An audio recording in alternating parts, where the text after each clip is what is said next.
there is never going to be one perfect, accessible product because we have so many different variations. Everybody's experience and their symptoms and their management and their strengths are all different. So many people view beauty and fashion as leisure instead of this important piece of self-expression and self-acceptance and self-esteem. And so a lot of times beauty can fall to the wayside because it doesn't feel as important, because you can still go home safely if you can't do your own makeup.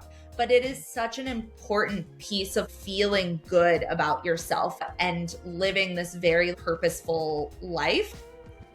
Hello, dear fashion friends. Welcome back to Redressing Fashion. I am very excited to be today with Kailey Waskall, also known as Occupation Beauty on the internet. Kailey, you do a fantastic labor of talking about makeup and beauty and accessibility, especially within the makeup and beauty spheres. And so I wanted to invite you to share a bit of what you do and discuss the importance of making, I think, our world more accessible, not just in terms of makeup and beauty, but in general. So to get us started, this is a question that I ask everyone I invite here. I would like you to share your journey with makeup, in this case in particular, with occupational therapy, and how kind of you got to where you are today. Yeah, for sure. So I think honestly, we're going to start way back at the beginning. I was always the kid who loved to put on a lot of accessories. I always loved really bright things. I was like deep into the 2016 YouTube culture, beauty gurus. And I always just like loved makeup and playing and having fun with it. And I always wanted to kind of share that, but I felt like I had these like two pieces of my brain fighting, where one was like that really creative, I want to do makeup, I want to do all this stuff. And then the other one was like, no, that's not stable enough. You need to get a good job, blah, blah, blah. Not that makeup's not a good job, but like just stable, right? I think is the best way, especially from like outside influences from my grandparents and whatnot. So I went to college and I was like, okay, I'm going to do OT because I also really love working with people. And I interviewed an OT before I started college and I was like, this sounds fabulous. And then I was like, okay, so this makeup stuff we can't do right now because we're super focused on becoming an OT. And even through OT school, I remember we had like a thing where we had to adapt some sort of product, and I adapted makeup brushes to make them built up and easier to use. So I was like, ooh, how can I apply makeup to this? But again, my little warring brain was like, no, you have to be professional. And like wearing a lot of makeup isn't always seen as professional in our society. And so I was just fighting a lot of internal demons. And then I graduated from OT school and I was like, I did it. I hit all of the check marks. I'm going to be an OT. This is going to be fabulous. And then I just really crashed and burned in the current systems that we as people, I'm in the United States, our healthcare system, right? So it's really hard where OT is all about helping people access the things that are most important to them. And a lot of times our healthcare system, in my opinion, is more for profit than for actually helping humans. And so I was just getting really burnt out in fighting against all these systems. And I was like, okay, I still love the idea of OT, but I don't know if I can do this for 40 years.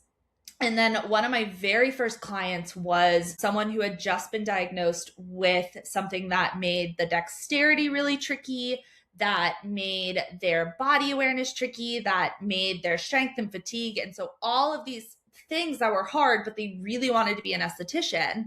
And we couldn't find anything to help them. And I was a new grad and I was like, what do you mean? What do you mean? And what we did find was really clinical and like really, really ugly. And again, in my opinion, and I feel like a lot of adaptive equipment still is just very sterile. And as someone who's always loved bright colors and fun and all this stuff, I remember just being like, ugh, Like if I got diagnosed and I had all these same challenges, I would be so pissed basically. And so I was like, there's a weird gap here and no one's talking about it. So I guess I'm going to fill that gap. And along the way, I have also dealt with a lot of like mental health things. I was diagnosed with ADHD and OCD and depression and anxiety. And so through kind of sharing about accessible beauty online, I also kind of realized how much I was adapting my own life without even noticing. So now I just share life as a late diagnosed neurodivergent human. And then I also work to create resources to help others kind of be able to do their beauty routines easier. And so that's how we got here. I love it. And I this is not the first time that I hear at least parts of your story. And one of the things that I'm always surprised by, even though I've heard this many times and I've had this thought many times, is that I feel that your journey is in many ways parallel to my own journey in this pursuit for something that's serious and that's stable and that gives you a good income. I ended up going to college for economic history, and that's how I became a fashion historian. And then even after being a fashion historian, I was like, well, this is not serious enough. So I have to become an academic. And I went and got a PhD. And I then went and became a professor, only to realize basically the same thing that you realize with the healthcare system. This is meant to be about a sort of greater good, about educating people, and not just educating people. I think it's a lot about changing the world with how you kind of inspire younger minds and younger generations. But the education system is so like heavily monetized right now that it's defeating its own purpose. And academics are consistently exploited, at risk, in very vulnerable positions. I ended up exiting academia, not exactly because I wanted, but because I was part of a huge redundancy scheme in the university where I was. And after sitting with this for a long time, my decision, at least at the moment, is not to return because I feel that I can do more things. Kind of embracing that fashion is actually meaningful and it's important. And it can, I think, change lives if we learn to look at it in a very particular way and if we learn to use it as such. And I think that's kind of what you're doing through makeup Yeah. in and beauty, yeah, well, and mental health and all these other kind of related topics that you are talking about. And yeah, I don't know, I always feel inspired, I think, when I have this realization. I'm like, yes, she's doing it. If she's doing it, I can do it, and then we can hopefully make some sort of difference in this world. Yeah, that's so sweet. Thank you. Yeah, our lives are very parallel. And I think it really just comes down to this is such a big topic, but so many people expect leisure skills or they view beauty and fashion as leisure instead of this important piece of self expression and self acceptance and self esteem. And so, a lot of times, if you're working specifically in like acute care, hospital systems, beauty can sometimes fall to the wayside because it doesn't feel as important because you can still go home safely if you can't do your own makeup, right? But it is such an important piece of feeling good about yourself and really returning to and living this very purposeful life.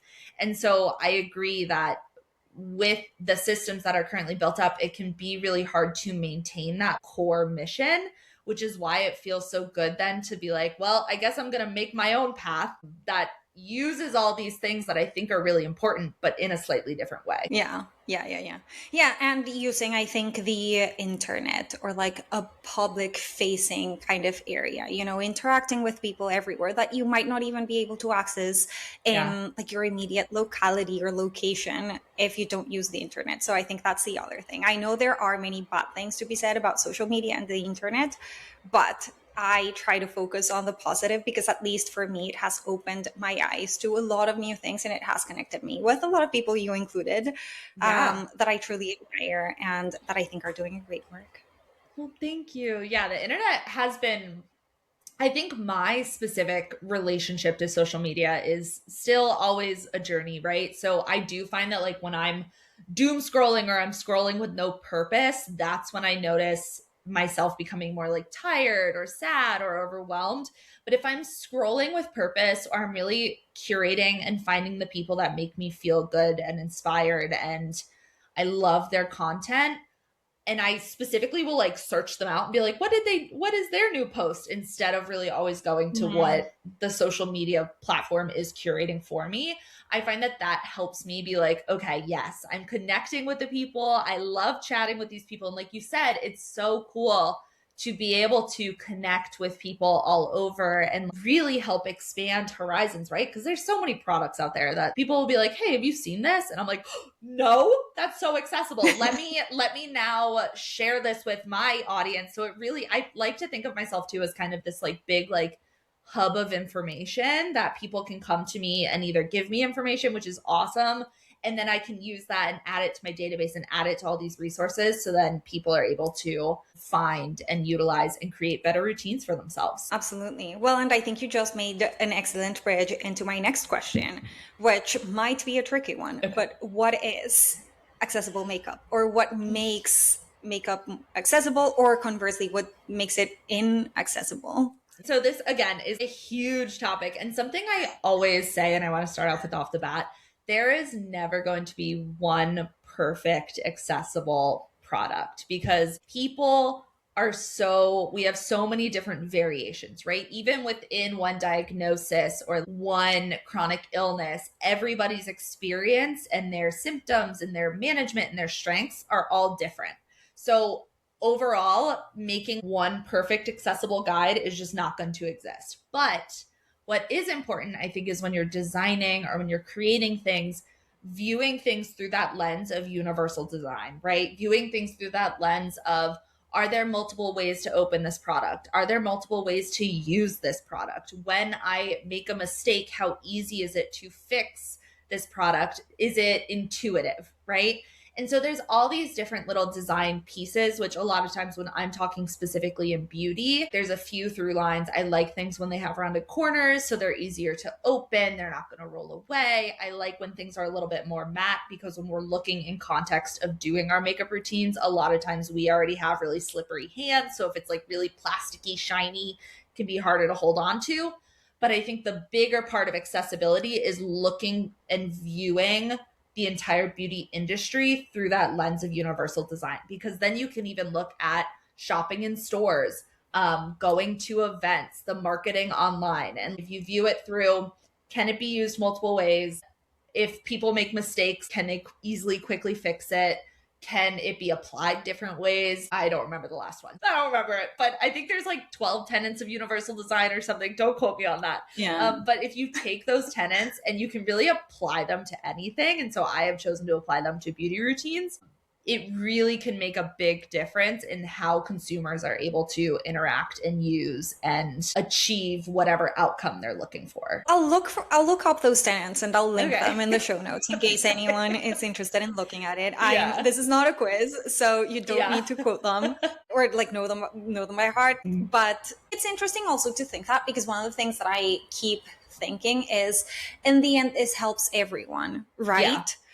Yeah. It's not just following these principles of universal design. The only thing that they're going to do is just make the experience better for everyone. And I also think it's important to acknowledge that our bodies also change, even if just with age. You know, Yeah. something as simple as aging does change your ability to do certain things. And so even just that. And Yeah. then, of course, there can be unexpected illnesses or new diagnoses or things like that. So you've already shared, I think it was this first experience with one of your first patients when you kind of stumbled upon the idea of accessible makeup or accessible beauty. It was something that happened to them through their life. So I think that's also important to acknowledge it, like our bodies, I guess, and our abilities also change.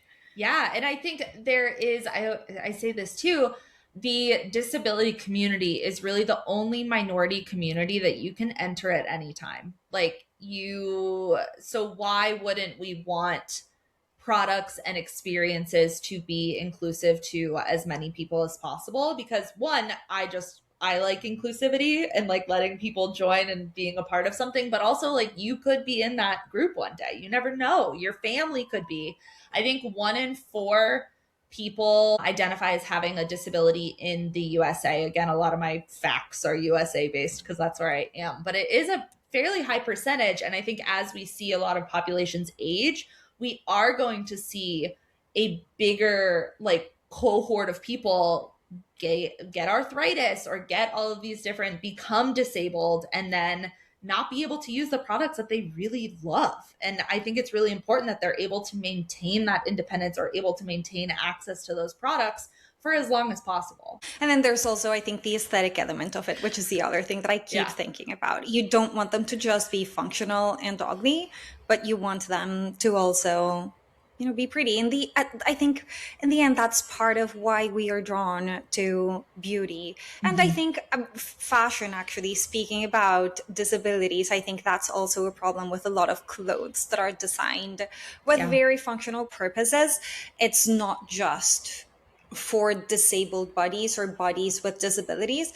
But I think in general, when design, this might even apply to design more broadly, is thought as something functional, the beauty of it tends to be sacrificed. And I don't think they have to be separate things. I think we can do both if we want to. I think the problem might be that some people, or the people who manage these industries, don't want to get there, probably because it's harder. But I think it is currently more expensive because a lot of times, specifically in the beauty industry, if you're going to make a new product that's more accessible, many times right now you're doing individualized components, you're doing custom packs. So you're already adding on money to just make your base products. And then when you're adding in accessibility to the secondary packaging or how they ship it, like it does right now based on our current supply chains, add a lot of money in. But I think the more that we talk about this, the more we're going to see suppliers and people who create these components start creating more just naturally accessible products that you can then choose, right? So if you're a small brand starting out, starting and choosing packaging that is that more accessibly designed piece. But it is, I mean, it's going to be a really long process, right? Like things move very slowly, but I do believe that that's kind of really the big next wave of inclusion is this disability inclusion. And I do see and have been starting to see more and more products with like organic, ergonomic shapes. And they're starting to say, oh, this is ergonomically designed. And I go, okay, cool, that's great. And because it's more ergonomically designed, it is most likely going to be more accessible. And then little by little, hopefully the status quo will change and brands won't have to like work with a specific type of packaging that's very specialized, but that will, I hope, become the standard at some point. And so it'll be easier and less expensive for everyone. Fingers crossed. Well, yeah, I hope so too. I'm here rooting for that. I have a sort of separate question, but I think in many ways it kind of relates to this because I think one of the issues about probably accessibility, just broadly conceived, but accessible beauty and makeup, and I think just inclusion, is that it's very nuanced. And one of the parallels that I often see when it comes to inclusion and ethical practices has to do with sustainability. And so in this case, I actually want to ask you about clean makeup, because I think I remember seeing somewhere, there must have been a post, I don't know if you've mentioned it more than once, something about maybe clean beauty. I don't know if necessarily being sort of a scam, but you had some concerns with clean beauty. I don't want to put words in your mouth. And I kind of stopped there and thought about it. I roll my eyes every time I hear someone say something about sustainable fashion.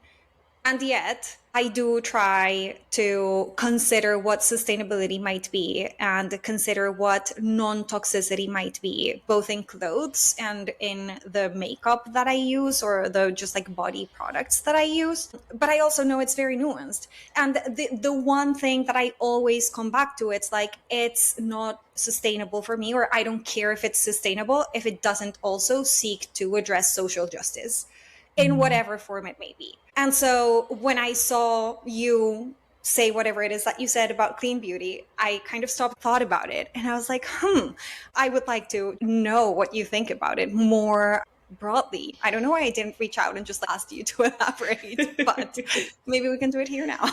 Yeah, for sure. And again, this is a hugely nuanced. I'm sure in like 2 years, I'll listen to this podcast and be like, girl, you don't even know what you're talking about. So I just want to put that caveat there. But currently, clean beauty is just a marketing term, right? There's no regulation as to what clean really means. And so, specifically, when we're looking at buying products off the shelf, I find that there's some fear mongering in like, oh, there's a bunch of chemicals in this product. It's not clean for your body.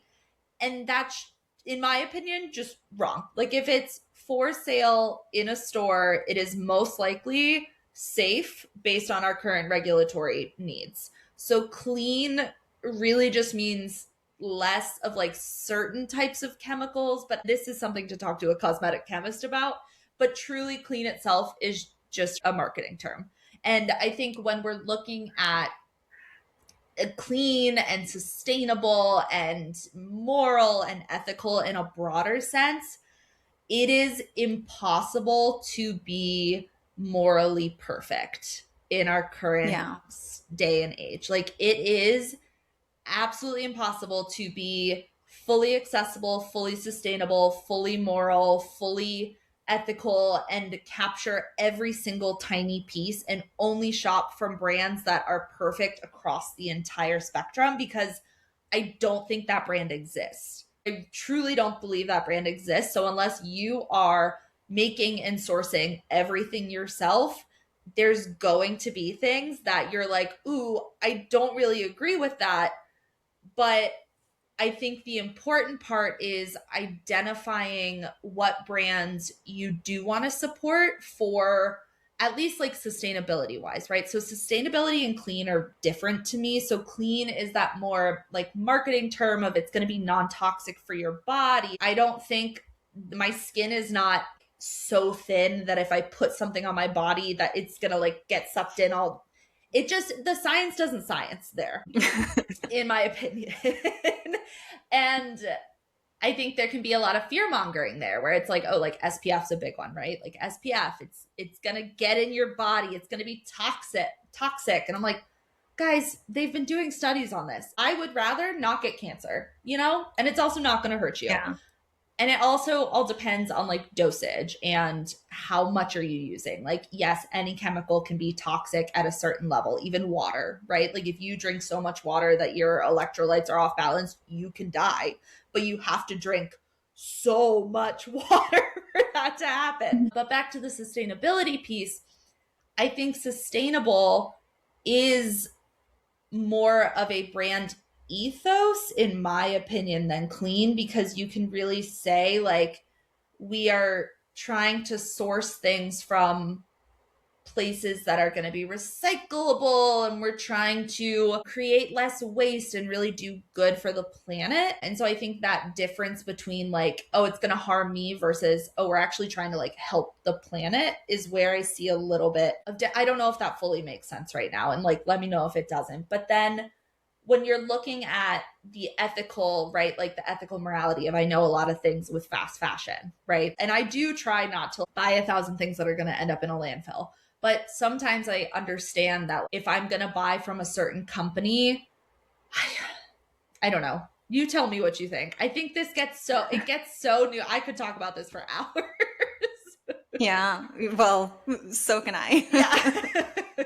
I think, well, part of the things that I think there are many nuances. So even when you were just talking about clean versus sustainable, I also think that they are not necessarily the same thing, although I know that in framing the question, I kind of implied or brought them together as if they were the same thing. I agree with you. I don't think they necessarily are. But then I think there can be overlaps, right? Because if you use less toxic ingredients for beauty, and sunscreen, for example, I think is another one that's under discussion for this, because it's not just how it works on your skin, but also how it impacts marine ecosystems as well. And so if you wear sunscreen and you go into the sea, how does that also impact the ecosystems? And I have really no knowledge about this, so And I so can't. do kind of want to just I would say, because I also am not someone who has a ton of knowledge about specifically like marine sustainability and all that stuff, but I do follow cosmetic chemists and people who do have more knowledge on this, and I have seen things where that truly is not necessarily true. And there are, I think too, when you're looking and people go, well, I did my research. Well, I did my research. Research papers themselves aren't the one and done answer, right? I think that's where people get really lost too. Understanding and being able to read and interpret and draw conclusions from research can be very challenging, because it really is supposed to be, when you're doing one research thing, you're trying to really just see one specific variable. And so you can say like, we think this based on this paper, but we have all these limitations and we still don't know these things. And so I guess what the real conversation becomes is, how do we filter through and identify and find ways to figure out what is credible, I guess, is like a good thing, because there's so much information, and especially online, even in like our discussion, it's really hard to put nuance into a 10-second clip, into a 15, and so you lose all of the, well, this and maybe this and maybe this. And so I think that's why, if you're listening to this and you're like, well, I don't know if I believe you, go follow cosmetic chemists, go follow marine biologists, follow people who have all of the expertise in these different areas, because they're going to be able to educate you on this way more than I am. Yeah. But I think the bottom line thing is that true morality, in my opinion, doesn't exist, but you have to decide, where can you make choices that support the world or support and align along your moral compass, and where do you have to say, I know this is a bad choice, but I'm making good choices in other places because I need to make something, I need to be able to survive, right? And so I think that's where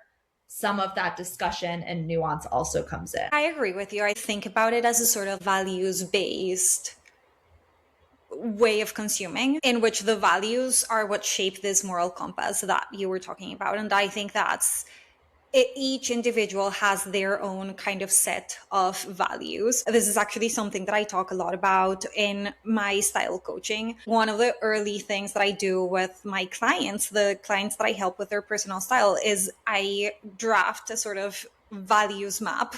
I call it a fashion map to make it sound less nerdy, but it's basically a hierarchy of their values, basically what they are looking to achieve in their life, and also what they really want to support, and what are the things that they align with that give them, I think, purpose in a way, but that are also inherently connected to their own identities and background, and use that to follow their own consumption practices and buy from the brands that align with that.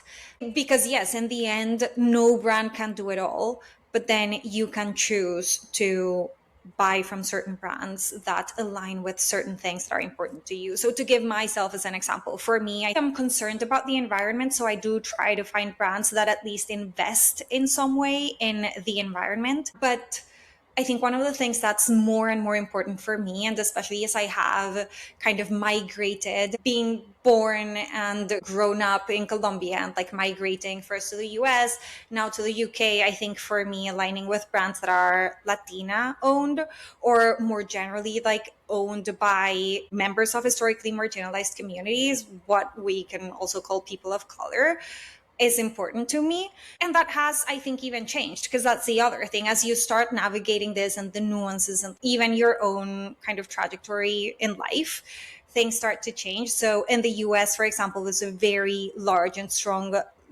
Latino, Latinx community.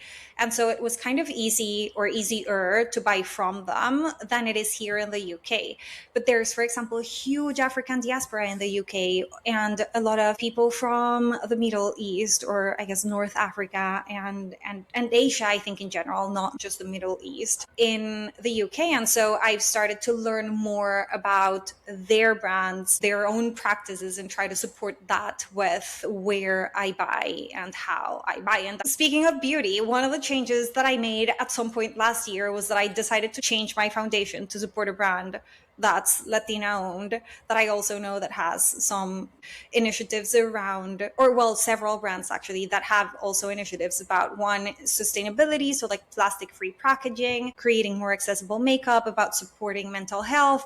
And so even that, like, you can find the same product by many different brands, so you can kind of choose what aligns best with you. 100%. And I think that's where part of the accessibility piece comes in that can be hard, because if you are someone who has a disability or like a physical limitation or anything, there's not as many choices for you, right? So you might not be able to buy the brand that is plastic free, because in being plastic free, they're impossible to open or they're much harder to open. And so I think that's where that clash can occur, right? Where you're trying to be sustainable. And I do think that there's a way that they can marry together beautifully, but I think people are not yet invested. They feel like they have to be in separate silos right now. And a lot of times, again, it comes down to money, right? It's so expensive. Yeah.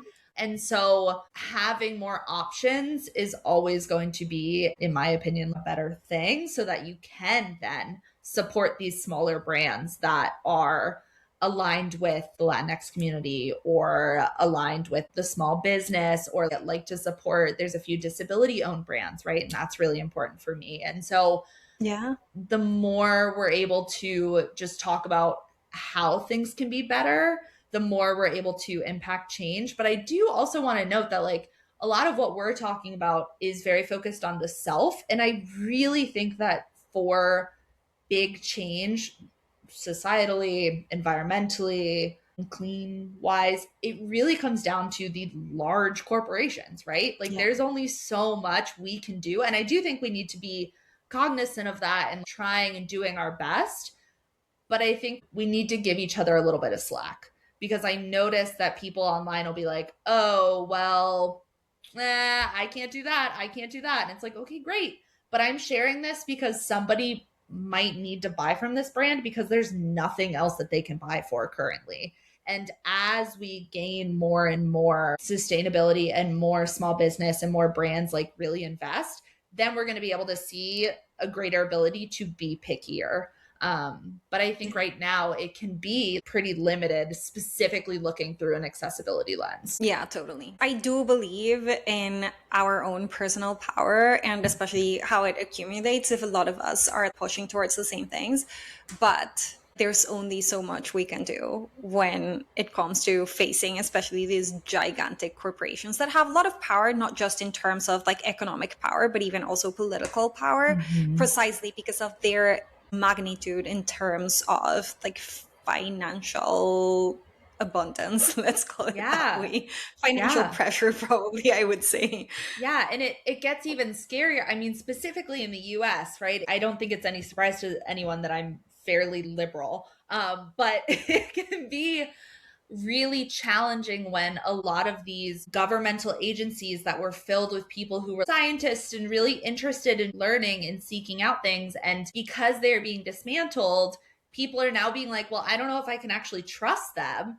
And that's because they're like being dismantled. So then you get this rise of like, well, I don't know what to believe, so I'm just going to believe the easy thing because this nuance is too hard to deal with. And I completely understand that, right? Like, we are constantly being overloaded. And so I think that's too where we're seeing a lot of challenge and misinformation and difficulty, because there's so much mistrust in these structures that were built to be trustful. And now people are like, well, never mind. And so where do you go from there? And this is definitely a little off topic, but I think this all goes back to, how do you figure out what is going to work for you paired with what is going to be safe for you, and finding that like truth can be a little tricky. But following disabled creators, following people who are experts in all these different fields are going to give you a more nuanced take Yeah. in all these different areas. Yeah, We've and I kind think of gone also off just the like, rails. yeah, I know. Now this has turned into a whole how to do research, how to filter through research conversation. But that being said, I also think it's very important to consider different perspectives as well. You know, like Mm-hmm. what are different people saying, and how can you kind of reconcile between the different points of view, and how you can filter the information from there. And there's a lot of information everywhere, Yeah. which is scary and daunting. And I like to believe that most people are trying to do good. And I Yeah. know most people who are coming on the line and saying, this is my opinion, and then other people are saying, well, I don't agree with that. And it feels more heightened online because it is so lack of nuance. And I'm also really bad, like reading comments, you don't hear intonation, you don't hear tone. So it can be really hard to be like, are you talking to me or are you yelling at me? Because I cannot tell which one this is. And so I think, again, like you said, the more we just like talk about it and are able to have this discourse back and forth, the more we're going to be able to kind of push forward. But it is going to be hard. And then on the other hand, there are some people that I'm like, you're not open to actually talking. You just want to tell me your opinion and that's it. Yeah. Yeah. I've encountered many of those as Yeah. well. Yeah. Well, to try to bring us back to topic, I would actually now want to ask you about fashion. Yeah. So, for me, and one of the reasons why I wanted to invite you, and I think this is probably already kind of obvious because I mentioned it already in this interview, but I think for me, fashion and makeup are not necessarily different. I think they are part of the same kind of practice of bodily adornment, is what I call it, because we place them on their bodies. They are both sometimes so tightly connected to our bodies. I mean, makeup, I guess you actually like apply on your skin. But with fashion, there are aspects of fashion as well that are just so tightly connected to your body that it becomes almost inseparable from it. And they also help us kind of shape our bodies, also navigate the external world, whether it is because we use them as shields or as a way of communicating with other people or just a way of belonging to a specific society. You know, trends, I think, are part of that. When everyone starts doing kind of the same thing, it's a way of belonging to our community. So I think there are many, many parallels between them. And with you, for example, one of the ways I think about you is always with your beautiful makeup. And I think you also wear a lot of like sparkles, which is how I think about you. I think you have a very sparkly personality. And so I think this is just very on brand that that's your makeup as well. Yeah. So I wanted to ask you about your own kind of self fashioning around makeup, of course, but then with clothes as well. Like, what is your relationship with fashion? Yeah. So very kind of all over the place. So I have always loved a lot of jewelry. I have always been someone who loves to accessorize. That is my thing. And so I find that it feels very fulfilling for me when I'm able to put on my like tons of jewelry and my earrings and my necklaces, and it almost becomes like ritualistic where it's like, okay, I'm putting on and becoming more of who I am with these different pieces of clothing, makeup. And so it really does create this almost like, this is who I'm putting on for the world because this is who I feel, right? Like I'm showing off my personality and everything in my clothes. I think for me it's been also on a journey of finding clothes that are able to fit because I am like 250 pounds, 5'8". So I am like a plus size, I think plus size, maybe mid size. I don't know. People don't look at me and think that I'm plus size, but then the clothes that I wear are like double XL, or like I can fit into some. So I'm like right on the teeter totter there. And I think that has really also impacted how I find and interact with fashion, because a lot of the trends specifically can be hard to find clothes that I like how they fit on me. And that also might link into why I've always leaned more towards the accessories of it all, because those are easier to find. And even in high school and stuff, I don't want to identify as plus size in high school because I wasn't, but my own self image at that time, I was always the taller and kind of just like broader, bigger person. And so I think that even really impacted how I was able to find and shop, because like the Hollisters and the Abercrombies of the early 2000s, I couldn't fit into.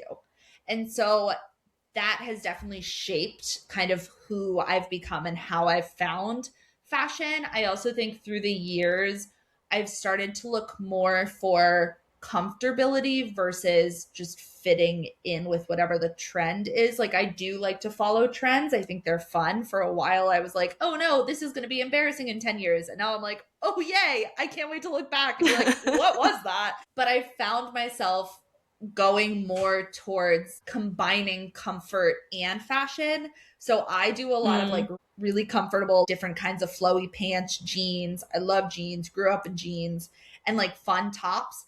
But I will not wear strapless bras anymore. Like I've made that a hard line. And so I think throughout my discovery of myself and my personality and being comfortable with sharing that with the world, I've also started to notice that my style has more so, like you said, reflected being okay wearing the sparkly makeup to work or out at night, even if everyone else is barely there mascara. Doing all these things that feel like me, I think is really important. And I think if I didn't have the accessories and the clothing and the makeup that really makes me feel whole, I would really struggle with that, because I do notice also, even in mornings where I wake up and I don't change and I have kind of this lazy day, it can impact my own mental health, right? Even if it's just putting on like another set of comfy clothes and changing, it really does adjust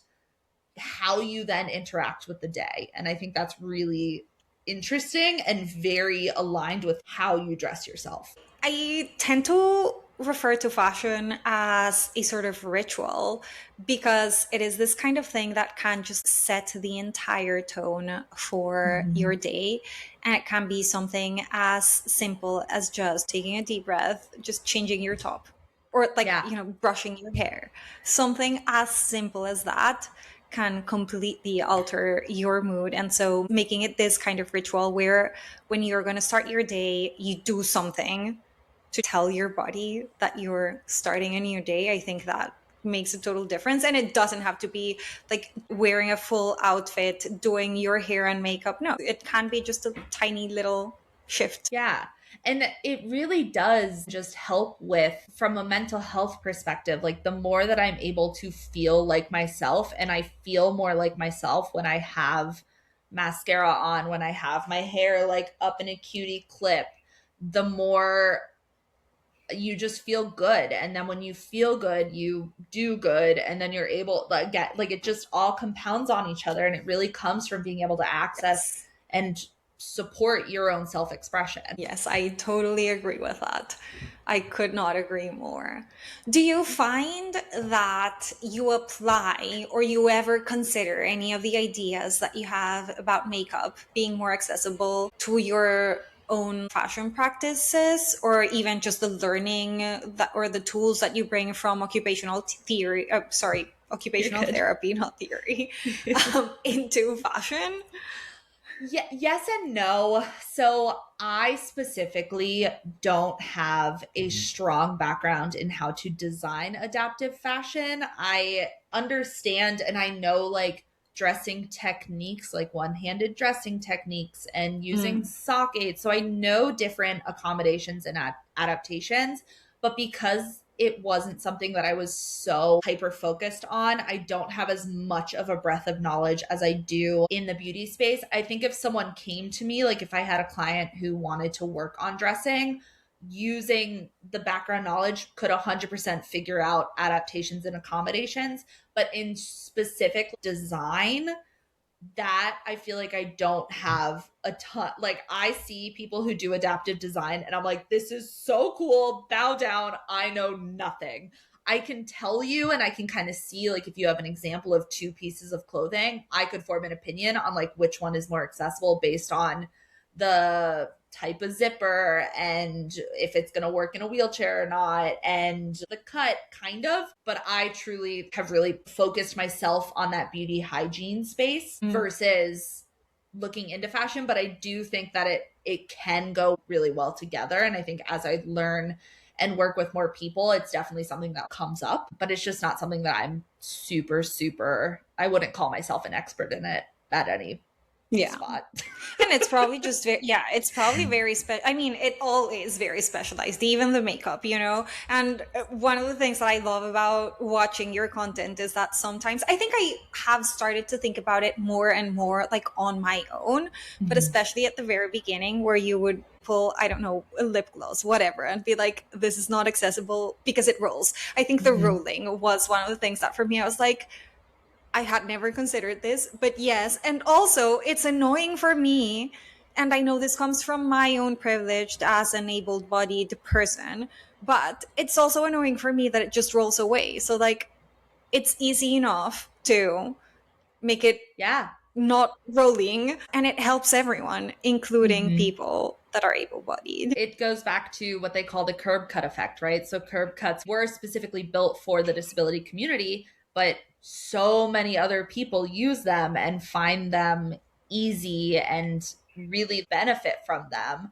And that's because if you do make something more accessible, you're naturally making it easier for most likely a wider variety of people. Well, I was going to ask you about clothes specifically, but I think I'm going to change my question because you've already said that fashion and clothes design is not your specialty. And to be fair, I am a historian of fashion and I know a fair bit about the construction of clothes, but that's so specialized that I probably can't even speak about it myself. But I think what I want to ask you instead is, based on your expertise in makeup and just like these like general thoughts that you were sharing about fashion and getting dressed, what do you think would be some of the main things that people in the industry should take into account to make makeup and beauty and maybe fashion more accessible? I think across the whole spectrum, instead of looking specifically at design specs, I would recommend brands invest early into the disability community, into these communities that they are trying to build for, or even just like in trying to build good design, having a focus group or having testers or having people who work in the ideation of the product and in the creation of the product who have different needs, right? Or like are disabled, have chronic illness, have fatigue, have pain, have all these different things and pieces. The more voices that you have, the more innovation you're going to be able to create. So then you're going to naturally create more inclusive design because you are including a wider variety of people.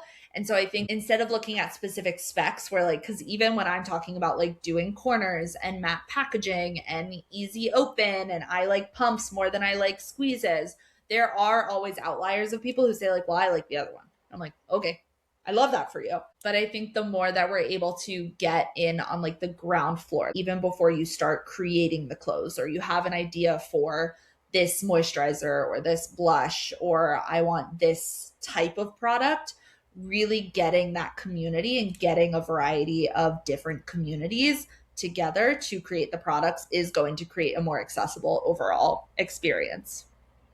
Yeah. Does that fully answer your question? I think so. We're gonna have to ask some industry members what they think. Like, does this leave them with enough homework? Yeah. The other thing that you mentioned is also doing it early on, which there are a lot of brands right now that they're just like fully built brands. And I think they can still change. This is no excuse, but I also realize that it's harder. So for example, when you were talking about packaging, they design their packaging, they order it by the millions or some very large number. And so I know it's hard to simply change it to make it more accessible because they probably want to use as much of the stock that they already have. Mm-hmm. Again, it's not an excuse. I think it should be revisited at least at some point, but especially for brands that are starting, if they have these considerations in mind from the very beginning, then it's going to be easier to implement it. And I think this also will facilitate change in the medium and longer term. So going back to what we were saying at the beginning about this becoming sort of standard practice rather than something that a few brands do. Yeah, and just making sure that if you are going to change packaging, because there are some brands who are like, oh, we heard feedback from our community and we changed this X, Y, and Z thing. Just make sure part of your community includes disabled people and make sure that you're actively seeking out and hearing from every single aspect of your community, because that's going to give you invaluable information where if you decide like, okay, we're going to invest in this or we're going to change our packaging, might as well try to change it to something more accessible. Yeah, totally. I agree with you. Well, to start drawing us to a close, one of the things that I ask everyone that I try to do myself, even when I'm recording solo episodes, is to kind of do a recap of the three little things, the three kind of main takeaways, or maybe actions, or maybe a bit of both that we can use to make beauty, maybe also fashion, more accessible. What would you like basically our listeners to leave this episode with? I think what's most important for your listeners, whether you are able bodied or you have a disability, is really when you're doing your makeup, just look at it. Just be like, is this easy to open? Am I getting frustrated at any part of my routine? Could I see this being used? The more we kind of self-reflect on our own routines, even getting dressed, right? Like some mornings when I'm really sore from the gym, balancing on one leg is impossible for me. And some people, that's their reality. And so finding and just really looking in and being like, that's going to then just start getting your own gears turning so that you're widening your kind of breadth of knowledge so that you can then bring that to the work that you're doing. I think that's probably the one that's easiest for people.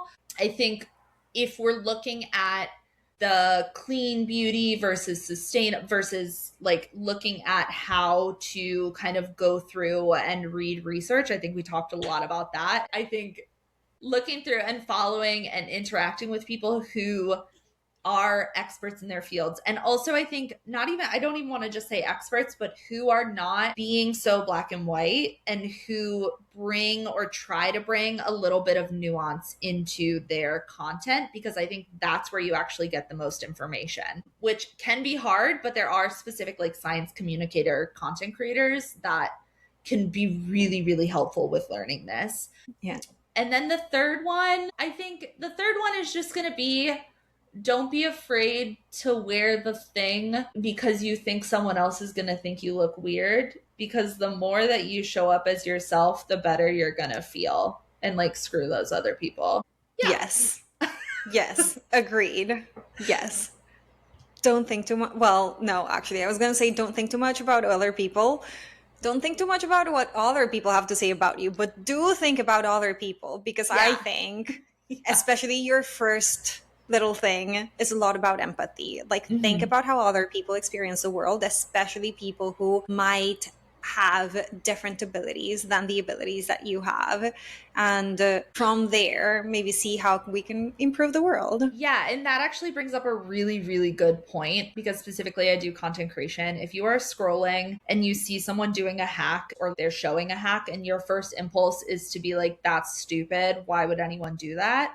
Just like take a beat, because a lot of times most of my comments are very positive and supportive and we have a great community. But sometimes I get people who are like, you're lazy. Why would you even do that? You opened it. And I'm like, bestie, let's just take a minute and like breathe and think about that this video might not be for you. And who could it be for? And then that's going to help you again, just build that empathy and that perspective taking. Totally. Yeah. Well, Kailey, thank you so much. My very last question is, how can we support you? What can we do in return for your generosity, for sharing all of your knowledge and your tips with us? Okay, well, you can follow me. I'm at Occupation Yes, Beauty please. on Instagram, TikTok, YouTube, Substack. I'm most active on Instagram, but really any of them, if you want, you can sign up for my Accessify database. It's totally free and it is all of the tools and products I typically recommend to adapt your makeup routine. I do update it. I try to update it weekly and I send out a little newsletter, but sometimes there's not always new finds. Those are kind of the top two ways that we can get connected and you can join the Occupation Beauty world. Yes, everyone should follow you. I find your content super valuable, Thank you. entertaining, and you'll get to see some really nice, sparkly beauty looks, which I always love and admire.